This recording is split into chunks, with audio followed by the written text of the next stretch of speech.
On করে শুরু করি। আহ, তো আমরা ছিলাম এখানে। আবার নভেম্বর মাসের প্রথম দিক থেকে শুরু করি। আজকে হচ্ছে 14 তারিখ। তো বলা যায় যে কালকে পর্যন্ত প্রথম 2 সপ্তাহ শুক্লপক্ষ কালকে পর্যন্ত আছে। 1 তারিখে অমাবস্যা ছিল। 31 তারিখে রাত্রে আহ, উম, 31 তারিখ। মিউট করে নিন সবাই।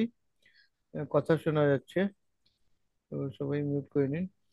তো 31 তারিখে কালী পুজো ছিল রাত্রিবেলা। 31 তারিখে সন্ধ্যেবেলা আহ, শুরু হয়েছে অমাবস্যা। আর 1 তারিখে সন্ধ্যেবেলা পর্যন্ত সূর্য অস্তের আগে পর্যন্ত অমাবস্যা ছিল। এই জন্য 1 তারিখে অমাবস্যাকে ধরা হয়েছে যে 1 তারিখে, যেহেতু যেই যেই তিথিতে সূর্যোদয় হয় ওই তিথিতেই ধরা হয়। তো 1 তারিখে অমাবস্যা ছিল। 2 তারিখ থেকে প্রতিপদ শুক্লপক্ষর। প্রতিপদর দিন কি রাশি ছিল, চন্দ্র কি রাশিতে ছিল?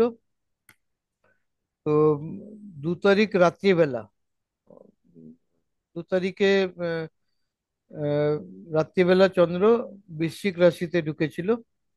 ঠিক আছে। তো বৃশ্চিক রাশির আগে কি রাশি থাকে? কন্যা রাশির পর মকর রাশি। মকর রাশি না, কন্যা রাশির পর থাকে ঈদ রাশি, কি বলে ভুলে যাচ্ছি আমি। যাই হোক। তো সেটা বায়ু রাশি ছিল, বায়ু তত্ত্ব ছিল। তো ওই দিন এমন টাইমে কাটলো, তার পরের দিনে লোড হয়ে চলে গেল। মিউট করে নিন সবাই। একটু মেরে নি, কথা কামড়া শোনা যেমন ছিল যাচ্ছে। অমনি নি। মিউট করে নিন। হ্যাঁ? সবাই মিউট করে নিন। মানস দা, মানস দা, মিউট করে নিন। সভাপতি মানস মিউট করে নিন, মানস দা। সবাই মিউট করে নিন। কারোর কারোর আওয়াজ যাতে আমার কাছে না আসে, তা আমি ডিস্টার্ব হব না। এটা খুব ইম্পর্টেন্ট, এখন যেটা সেটা খুব ইম্পর্টেন্ট।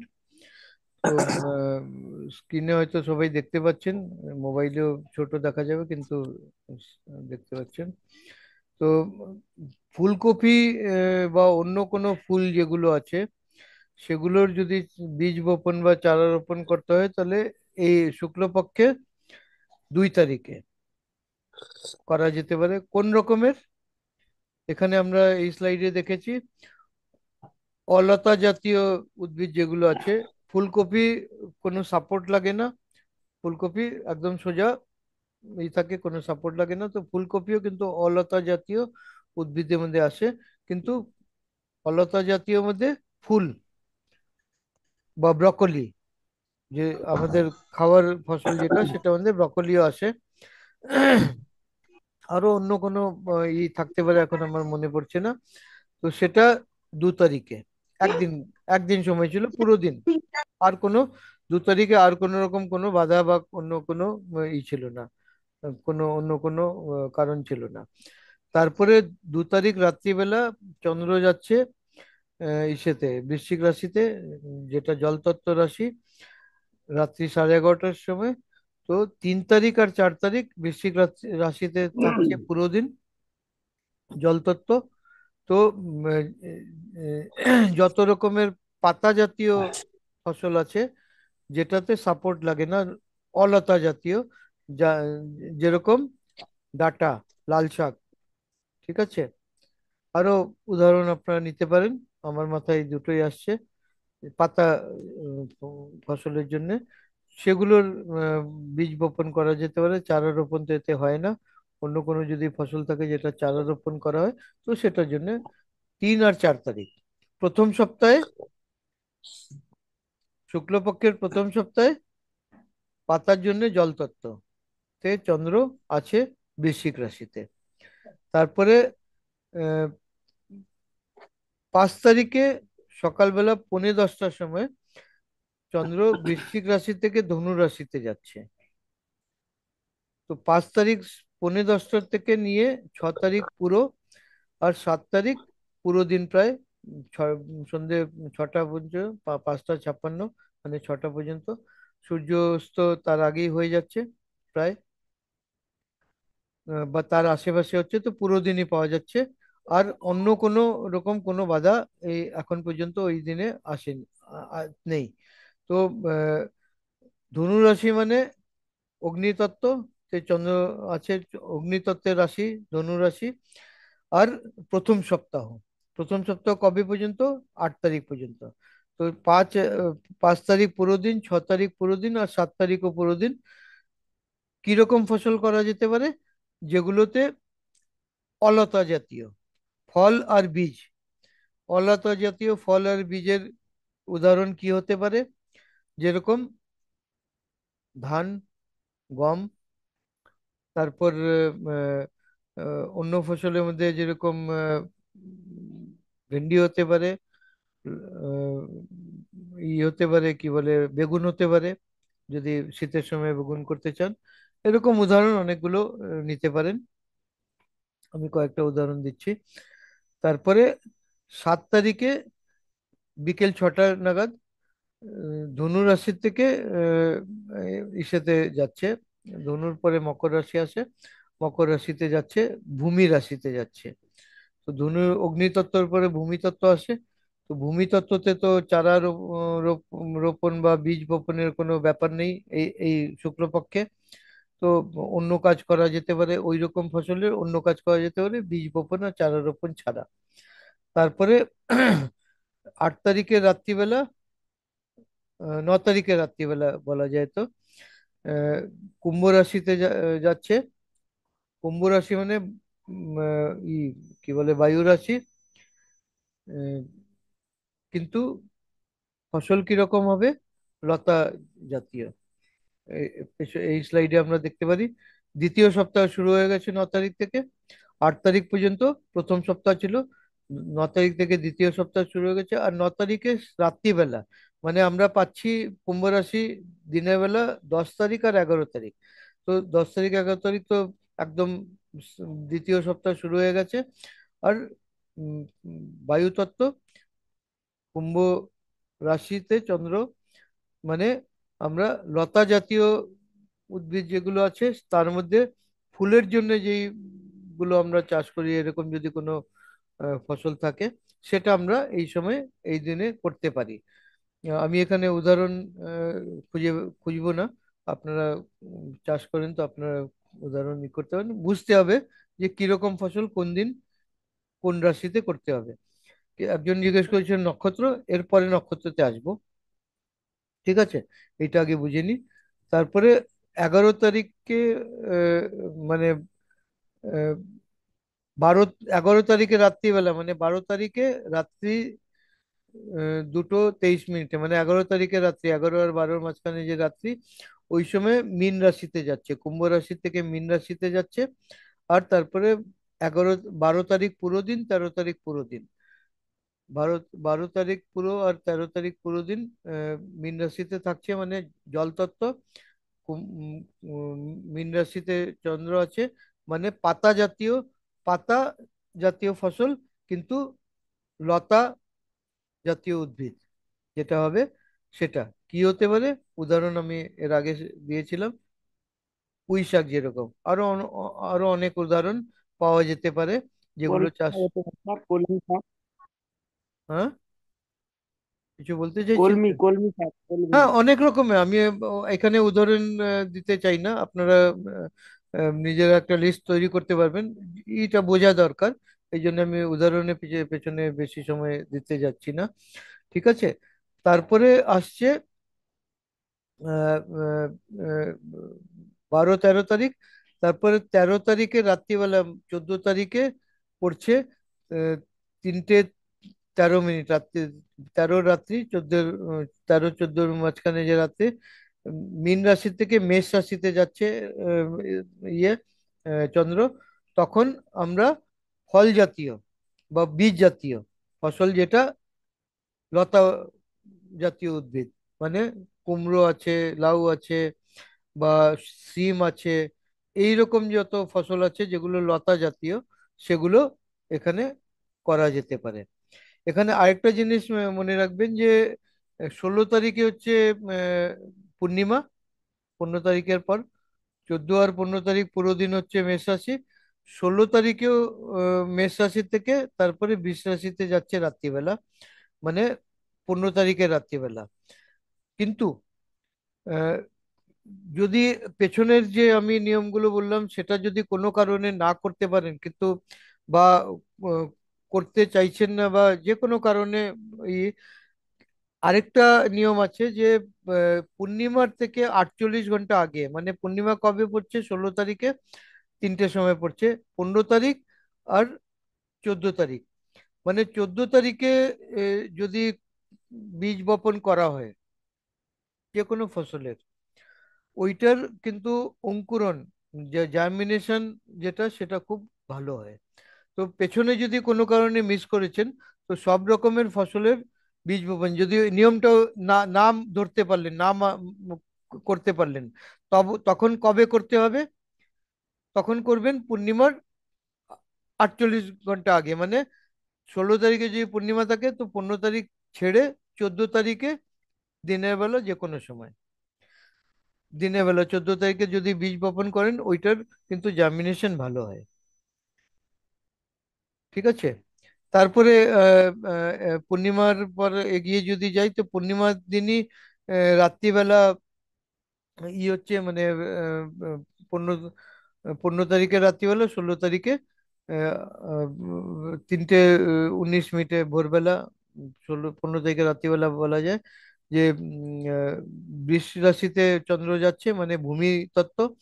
আর 17 তারিখ পুরো দিন সেটা আছে, পূর্ণিমার দিনও পুরো দিন বৃষ রাশিতে আছে। তো কন্দ জাতীয় যেগুলো আছে ফসল, কন্দ জাতীয় উদ্ভিদ যেগুলো আছে, সেগুলো পূর্ণিমার পরের সপ্তাহে যখন ভূমি রাশিতে চন্দ্র, তখন সেটার বপন বা রোপণ করা যেতে পারে। তো পূর্ণিমার দিনও বীজ বপন করা যেতে পারে, যেহেতু পূর্ণিমার দিন ভূমি তত্ত্বতে চন্দ্র আছে, আর পূর্ণিমার পরের দিন, প্রতিপদের দিন, কন্দ জাতীয় যেগুলো আছে সেটার বীজ বপন বা রোপণ, যাই আলু যেরকম জিজ্ঞেস করলেন আপনারা, তো আলু সেদিন করা যেতে পারে। আরেকটা হচ্ছে যে ওই দিন আরেকটা আমি বলেছিলাম আলুর জন্যে, যখন চন্দ্র যখন পৃথিবীর খুব কাছে বা খুব দূরে থাকে, তো 14 তারিখে সন্ধেবেলা 4:45টার সময় পেরিজি, মানে কাছে, চন্দ্র পৃথিবীর খুব কাছে, ওই দিন ওই সময়ে মানে আলু আলু রোপণ করা অতি উত্তম। খালি আলুর কথা বলছি, অতি উত্তম, যেহেতু পূর্ণিমার আগে, কিন্তু তাও আহ, করা অতি উত্তম। আলু যদি বড় সাইজের পেতে চান, তবে বড় সাইজের, এক সাইজের একরকম, বড় সাইজের যদি পেতে চান, আপনার যেখানে বিক্রি করবেন, যেখানে মার্কেট, বড় সাইজের আলু যদি দরকার হয়, তাহলে ওই দিন করতে পারেন, 14 তারিখে যে কোনো সময়।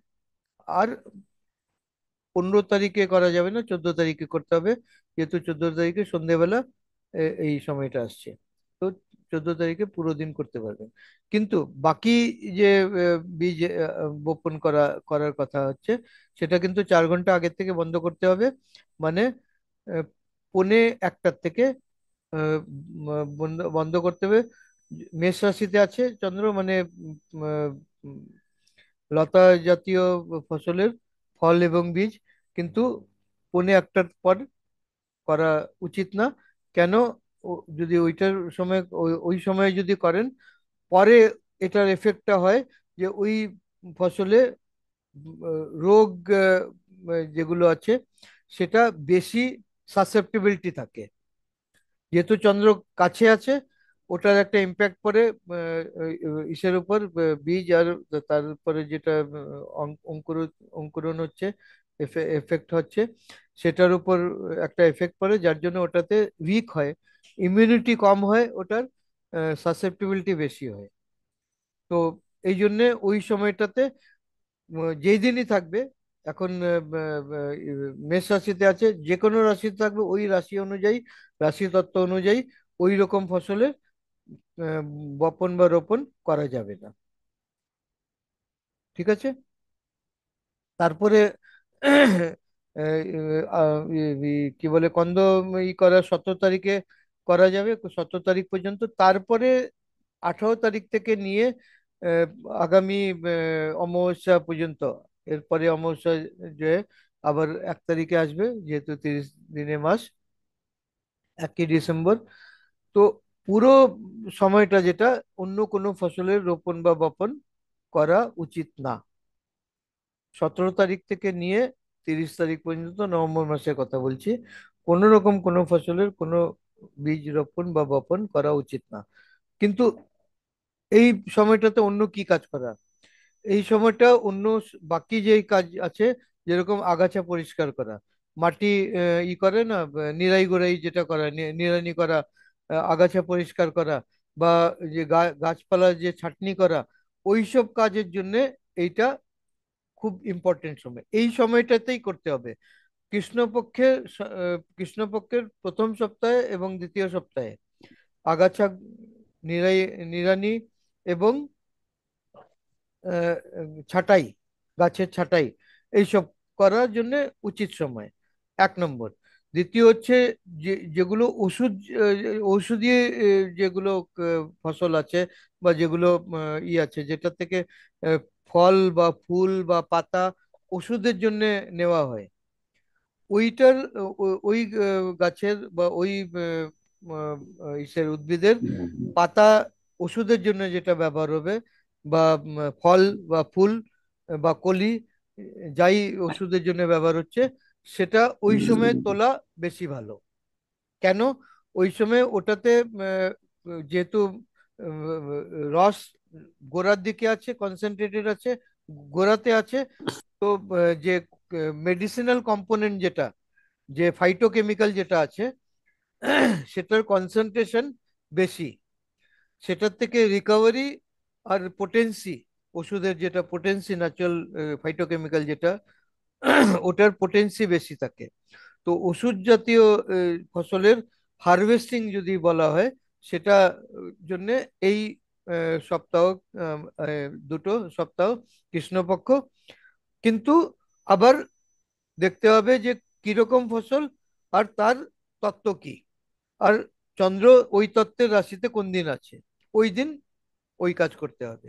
মানে যদি পাতা জাতীয় হয়, পাতা তুলছেন, পাতাতে ওষুধ ওষুধ আছে, ওষুধ ওষুধ পাতার জন্য, ওষুধের জন্য পাতা তুলছেন, তো ওইটা যেদিন জল তত্ত্বে আছে, চন্দ্র যেদিন জল তত্ত্বে আছে, সেদিন করতে হবে। জল তত্ত্বে কোন দিন আছে, এখানে সিংহ রাশির আগে হচ্ছে কর্কট রাশি।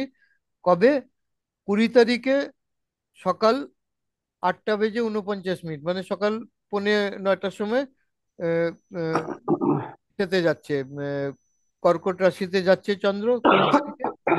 20 তারিখ, তা 9:45 থেকে পুরো দিন, তারপরে 21 তারিখ পুরো দিন, আর 22 তারিখও পুরো দিন। কেননা বিকেল 5:15, 5:12, তারপরে আহ, সিংহ রাশিতে যাচ্ছে।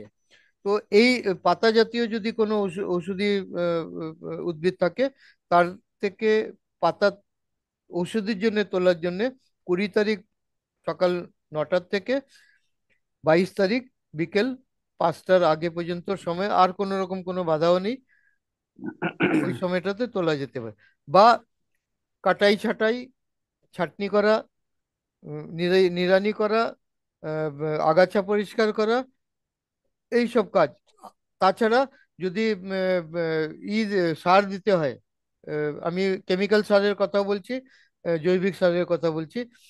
জৈবিক কৃষিতে আমি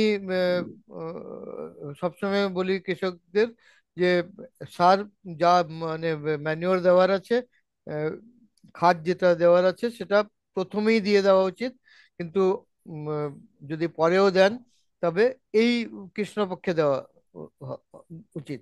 আর কৃষ্ণপক্ষে কখন? যেই রকম ফসল, ওই ফসলের তত্ত্ব অনুযায়ী রাশিতে চন্দ্রের যখন হচ্ছে, চন্দ্র যখন ওই রাশিতে আছে, তত্ত্ব অনুযায়ী ওই দিন ওই রকম ফসলে সার দেওয়া, নিড়ানি করা, আগাছা পরিষ্কার করা, বা ঔষধীয় ফসলের করা, কাটাই ছাঁটাই করা, এই সবগুলো। ঠিক আছে। তারপরে 24 তারিখে এখানে আছে যে আহ, বিকেল 5টা বেজে স্যার 5। হ্যাঁ, বলুন। স্যার, সার দেওয়াটা আর একবার বুঝিয়ে দিন না, আর একবার। কোনটা? সার দেওয়াটা, সার এটা দেওয়াটা, সার। সার দেওয়াটা কৃষ্ণপক্ষে, যখন জমি তৈরি করছেন সেটাও কৃষ্ণপক্ষে করতে হবে। ভালো সময় যেটা সেটা হচ্ছে কৃষ্ণপক্ষে। যেই রকম ফসলের জন্য করছেন, যেই ফসলের জন্য করছেন, ধানের রোপণ বা বপন করবেন শুক্লপক্ষের প্রথম সপ্তাহে, কিন্তু জমি তৈরি করার সময় হচ্ছে কৃষ্ণপক্ষে প্রথম বা দ্বিতীয় সপ্তাহে, যেই সপ্তাহে করেন। কিন্তু কোন দিন করবেন? যেই দিন অগ্নিতত্ত্বে চন্দ্র আছে। ঠিক আছে। যদি ধানের জন্য করতে চান, যেরকম আগামী ধানের জন্য করবেন, তো কৃষ্ণপক্ষে মানে 16 তারিখে থেকে, 16 তারিখের পর থেকে, 17 তারিখ থেকে করে, তারপরে 30 তারিখে পরে, অমাবস্যার পরে, 1 তারিখে হয়তো অমাবস্যা, এক অমাবস্যার পরে এটা আহ, এটা কি স্যার বলছি, এটা কি সময় বললেন? দ্বিতীয় সপ্তাহে, প্রথম ও দ্বিতীয় সপ্তাহে কোন? কিসের কথা? এই যেটা এখন যেটা বলছেন, সার যে দেওয়া বা না, জমি তৈরি করা, আহ, আহ, জমি তো, কৃষ্ণপক্ষের প্রথম ও জমি দ্বিতীয় সপ্তাহে। বলি, জমি জমি তৈরি করার জন্য কৃষ্ণপক্ষে প্রথম কথা, জমি হুম সবসময় হুম কৃষ্ণপক্ষে তৈরি করতে হবে। কেন হুম কৃষ্ণপক্ষে তৈরি করতে হবে? ওই সময় জমি শুকনো থাকে, হুম রস নিচের দিকে। যদি হুম হুম শুক্লপক্ষে করেন, তো জমি চাষ, লাঙ্গল উপর যখন দিকে দিবেন, উঠবে। তখন কিন্তু জমির ভেতরে যে আছে, ময়েশ্চার আছে, সেটা কমে হুম যাবে। সেটা রিটেন হুম করতে হবে না, তো এই জন্য কৃষ্ণপক্ষে যখন ময়েশ্চার নিচের দিকে আছে, তখন উপর দিকে লাঙ্গল দিলে কোনো ক্ষতি নাই। ঠিক হুম তাই তো? উপর দিকে তো আসছে না, হুম নিচের দিকে আছে। 1 নম্বর। এখন কোন দিন?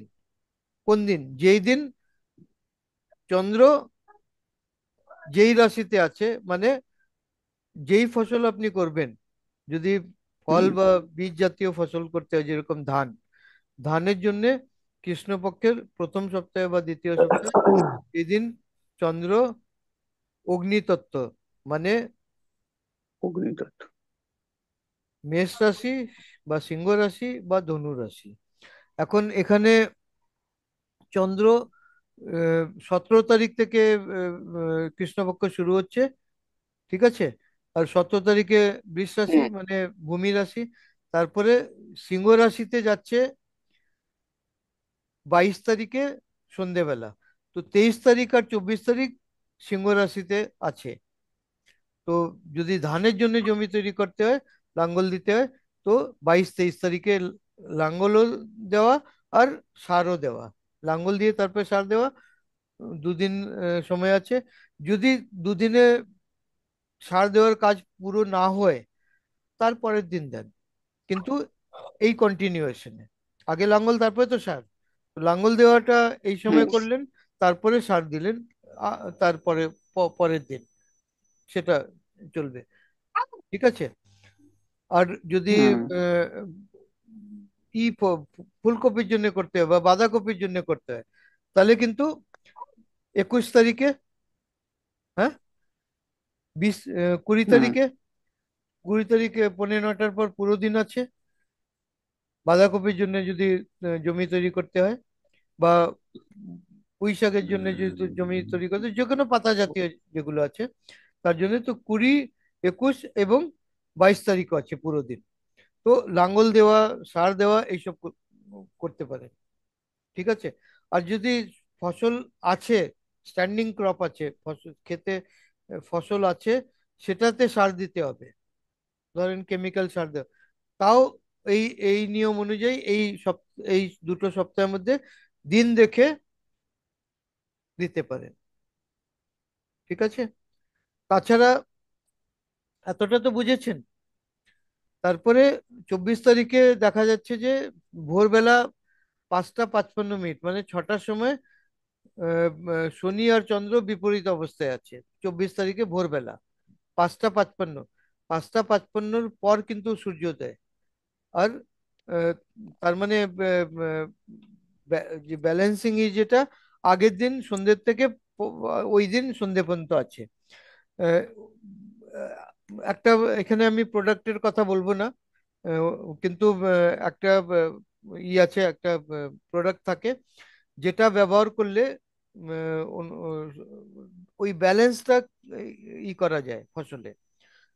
উম, ওটা যদি ব্যবহার না করতে পারেন তাহলে কোনো ব্যাপার না, কিন্তু এই দিন ওইটা ব্যবহার করলে করা যেতে পারে। তাছাড়া এই দিনে আর কোনো রেলেভেন্স সেরকম নেই। তারপরে রুট ডে আবার স্যার, আসছে। এক মিনিট, এক মিনিট। স্যার, হ্যাঁ। না, বলছিলাম স্যার, আপনি মানে আপনি কোনো বিষয়ে স্যার হেজিটেট করবেন না। আপনি না, প্রোডাক্ট এখানে বলতে পারেন। এখানে না, প্রোডাক্ট আমি যদি এখানে যদি না প্রোডাক্টের না, কথা, আপনি বিষয়টা, না না, এক আমি মিনিট, এক আমি মিনিট এই শুনে কারণে নিন। বলছি। আমি বলছি আপনাকে, এখানে যদি আমি প্রোডাক্টের কথা বলতে যাই না, তো একটা সেশন প্রোডাক্টটা বোঝাতেই লাগবে। প্রোডাক্টটা খালি নাম বললে তো হবে না, ওটা বোঝাতে হবে যে কি জিনিস না না, কিভাবে প্রোডাক্টের ব্যবহার হবে। কাজটা, না না, না না, এই প্রোডাক্টের ওই কাজটা বললেও ওই তো ওই মানে ওই কিছুটা ওই মনটা শান্তি। মানে পুরোটাই বলতে হবে না, খালি কাজটা সবকিছু বলতে হবে। ওটা ওটা আলাদা একটা থিওরি, ওটা আলাদা একটা মানে এই জন্য আমি অ্যাভয়েড করছি না, আমি কোনো কিছু লুকোচ্ছি না আপনাদের থেকে, কিন্তু আমি ওইটাতে টাইম ওয়েস্ট না না, করতে চাই এটা না। আগে আপনি মানে আগে আপনি যেটা টাচ করে গিয়েছিলেন ক্যালসিয়াম, একটা ক্যালসিয়াম ফোর্স আর সিলিকা ফোর্স, ওই ওইটা ওই বলছেন কি? ওই ওইটার জন্যই ওইটা ব্যালেন্স করার জন্যই ক্যালসিয়াম ফোর্স, ভালো করেছেন মনে করিয়ে দিয়েছেন। ক্যালসিয়াম ফোর্স আর সিলিকা ফোর্সকে ব্যালেন্স করার জন্য। কিন্তু ওইটার উপর যদি আমি আলোচনা করতে যাই তো সময় যাবে এখানে, না না, তা বলছি ফোকাস না, তো মানে করি। আমাদের যারা ক্লাস করছে প্রত্যেকের জানা দরকার ও যে আলাদা এই দুটো আলাদা সেশন ফোর্স করে একটা। নেবো না, একবার এটা পুরো হয়ে গেলে আচ্ছা, ঠিক আছে। আলাদা একটা সেশনে ডিটেলে কথা বলবো, যখন বলবো তখন ডিটেলে কথা বলবো, সেটা কোনো না। তারপরে এখানে আবার দেখা যাচ্ছে যে 25 তারিখে ভোরবেলা 5টার থেকে আবার রুট ডে দেখা যাচ্ছে, মানে চন্দ্র সিংহ রাশির পর থেকে কন্যা রাশিতে যাচ্ছে 25 তারিখে। কিন্তু 25 তারিখ মানে চতুর্থ সপ্তাহ।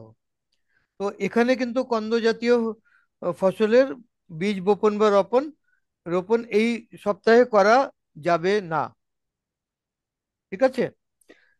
25 আর 26 তারিখ এখানে পাওয়া যাচ্ছে, 27 তারিখও কিন্তু পাওয়া যাচ্ছে, কিন্তু এই 3 দিনে যেহেতু এটা চতুর্থ সপ্তাহে পড়ছে, এই জন্য কন্দ জাতীয় ফসলের বীজ বপন বা রোপণ করা যাবে না। ওইটা পূর্ণিমার পরের যে প্রথম সপ্তাহ ওই সপ্তাহে।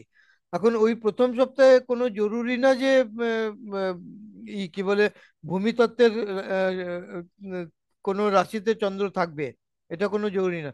কেন? একটা তত্ত্বের রাশিতে চন্দ্র, যেরকম প্রত্যেকটা তত্ত্বতে 3টা রাশি আছে, যেরকম অগ্নিতত্ত্বতে সিংহ, মেষ, সিংহ আর ধনু রাশি আছে। তো মেষ রাশিতে যদি আজকে ধরেন, আজকে 14 তারিখে, আজকে তো, হ্যাঁ, মেষ রাশিতে, আজকে মেষ রাশিতেই আছে চন্দ্র। তো আবার অগ্নিতত্ত্বের রাশিতে কবে আসবে? এখানে যদি আমরা এই ক্যালেন্ডারেই দেখি, 14 তারিখের পর 22 তারিখে সন্ধেবেলা পৌঁছচ্ছে। প্রায় অন এন অ্যাভারেজ 10 দিন পরে রিপিট হয় ওই তত্ত্বের রাশিতে। কিন্তু 10 দিন ফিক্স না, একটু আগেও হতে পারে, একদিন দেড় দিন আগেও হতে পারে, একদিন দেড় দিন পরে হতে পারে। যদি সময় অনুযায়ী আমরা দেখি, তো 14 তারিখে ভোরবেলা 3:15 থেকে 14 তারিখ পুরো দিন, 15, 16, 17, 18, 19, 20, 21, তারপরে 22,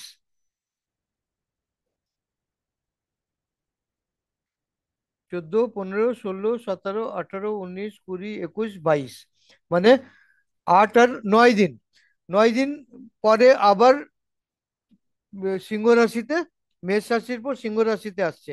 তো আহ, হ- 9 দিন যদি, 9 দিন বা 10 দিন পরে যদি আসে, বা 11 দিন পরে যদি আসে, তো এরকম একটা কোনো সপ্তাহ থাকতে পারে যেটাতে ওই তত্ত্বের মধ্যে চন্দ্র পাচ্ছেই না। পূর্ণিমার পর প্রথম সপ্তাহে হয়তো চন্দ্র ভূমি তত্ত্বের রাশিতে আসতেই পারছে না, এটাও হতে পারে। তখন কি করবেন? তখন কন্দ জাতীয় ফসলের বীজ বপন রোপণ করবেন না, ওই মাসে করবেন না। ওই মাসে যদি না করেন তাহলে হয়তো সিজনে এগিয়ে পিছিয়ে গেলেন বা মিস হয়ে গেল, সেটা হতে পারে। তখন কি করতে হবে, ভূমিতত্ত্বের পরের যে তত্ত্ব, আগের না কিন্তু, পরের যে তত্ত্ব, কি তত্ত্ব, বায়ুতত্ত্ব।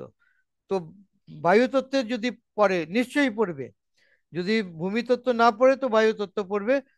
যদি বায়ুতত্ত্ব পড়বে বা পড়বে বায়ুতত্ত্বতে, তখন ওটা করতে হবে। ঠিক আছে? হ্যালো, আনমিউট করুন। আমি জিজ্ঞেস করছি যে বুঝতে স্যার পেরেছেন? হ্যাঁ, বুঝতে পেরেছেন না? আবার থেকে বলবো? না, বুঝতে পারলাম তো স্যার। রিপিট করে দিন আর আর একবার রিপিট করে দিন। হ্যাঁ, একটা তত্ত্বের রাশিতে প্রত্যেকটা গ্রুপে চারটে গ্রুপ, তো চারটে তত্ত্ব: অগ্নি, ভূমি, বায়ু আর নীর, জল। চারটে তত্ত্ব, 12টা রাশি, মানে প্রত্যেকটা তত্ত্বের তিনটে তিনটে রাশি আছে। তো ওই তত্ত্বেরই সেম, মানে সেম তত্ত্বের রাশিতে আবার রিপিট করার যে ফ্রিকোয়েন্সি যেটা, সেটা হচ্ছে অন এন অ্যাভারেজ 10 দিন। 30 দিনে মাস তো, ধরতে গেলে 30 দিনে মাস মানে চার, আহ, তিনটে, একটা গ্রুপে তিনটে তত্ত্ব আছে। তো প্রায় 10 দিন পরে আবার ওই তত্ত্বের রাশিতে চন্দ্র আসে। যেরকম এখানে যদি আমরা দেখি, আজকে মেষ রাশিতে আছে চন্দ্র। আবার মেষ হচ্ছে অগ্নিতত্ত্ব। আবার অগ্নিতত্ত্বতে 22 তারিখে সন্ধেবেলা আসছে, মানে 9 দিনের পর 10 দিনের দিন, 9 দিন পরে 10 দিনের দিন আবার চন্দ্র অগ্নিতত্ত্বে আছে। 23 তারিখ মানে আজকের থেকে, 14 তারিখ থেকে যদি গণি, 14, 15, 16, 17, 18, 19, 20, 21, 22, 23, 23 তারিখে 10 দিন হচ্ছে। তো 23 তারিখে যদি দেখি, তো 23 তারিখে আবার পুরো দিন সিংহ রাশিতে আছে, মানে অগ্নিতত্ত্বে আছে। তো এরকম যখন 10 দিন পরে যখন আসছে, মানে আহ, রাশিতে যখন চন্দ্র ঢুকছে, সেটা 9 দিনের দিনও হতে পারে, 9 দিনের পর হতে পারে, 9 দিনের দিন হতে পারে, বা আরো একদিন আগে এগিয়ে হতে। তো 9 থেকে 11 দিনের মধ্যে আহ, ওই তত্ত্বের রাশিতে আবার চন্দ্র রিপিট করে। তার মানে যদি একটা সপ্তাহ যেটা দেওয়া আছে, ওই সপ্তাহ যদি ওই তত্ত্বের রাশি না পড়ে, যেই তত্ত্বের ফসল আপনি করতে চান, তখন কি করবেন? তখন আগামী রাশি যেটা আছে, ওই তত্ত্বের পরের তত্ত্ব যেটা আছে, যেরকম অগ্নিতত্ত্বের ফসল যেটা, যে ফল আর বীজ জাতীয় যেগুলো আছে, সেটা যদি অগ্নিতত্ত্বের যদি রাশিতে চন্দ্র ওই সপ্তাহে না থাকে, প্রথম অমাবস্যার পর প্রথম সপ্তাহে দেখা গেল যে চন্দ্র অগ্নিতত্ত্বতে নেই, 7 দিনের মধ্যে কোনো দিনই নেই, তখন অগ্নির পর ভূমিতত্ত্ব। তো ভূমিতত্ত্বর যেদিন আছে, ওই দিন, ওই সপ্তাহে ওই দিন আপনি অগ্নিতত্ত্বের যে ফসল, সেটার বপন বা রোপণ করতে পারেন। সেরকম কন্দ জাতীয় যেটা পূর্ণিমার পর যে প্রথম সপ্তাহ, সেই সপ্তাহে 7 দিনের মধ্যে যদি ভূমিতত্ত্বের রাশিতে, মানে বৃষ রাশি বা কন্যা রাশি বা মকর রাশিতে না চন্দ্র যাচ্ছে ওই সপ্তাহে, তখন কি করবেন? তখন বায়ু রাশি, ওই 7 দিনের মধ্যে বায়ু রাশিতে নিশ্চয়ই থাকবে। তো বায়ু রাশিতে কন্দ জাতীয় ওই করবেন। এইটা হচ্ছে নিয়ম। মানে যদি না পাওয়া যায়, তো একদম নিয়ম মেনে চলতে হবে, যে কাজ তো করতে হবে, একটু ক্ষতি হবে, কিন্তু ওই ক্ষতির পূরণটা হয়ে যায় যখন বাকি কাজ, বাকি যেরকম জমি তৈরি করার কথা আমি বললাম, তারপরে সার দেওয়ার কথা বললাম, তারপরে কি বলে, আহ, বীজ বপন বা রোপণ করা।